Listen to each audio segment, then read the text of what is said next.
Did you know the real Dracula was far more terrifying than any vampire? Vlad the Impaler's childhood shaped a monster. At age 11, he was sent as a hostage to the Ottoman Empire, where he learned their most brutal torture methods firsthand. When Vlad returned to claim his throne in Wallachia, he brought those lessons with him. His weapon of choice was the wooden stake, driven through victims who could suffer for days before dying.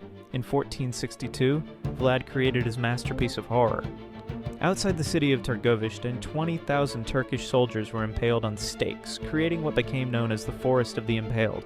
The sight was so horrifying that Sultan Mehmed II's entire army retreated without fighting. Vlad held dinner parties among these rotting corpses, dining while surrounded by death. He even launched a night raid that nearly killed the Sultan himself. German merchants spread pamphlets across Europe describing these atrocities. These stories were so shocking that they transformed Vlad from a real-life monster into the vampire legend we know today.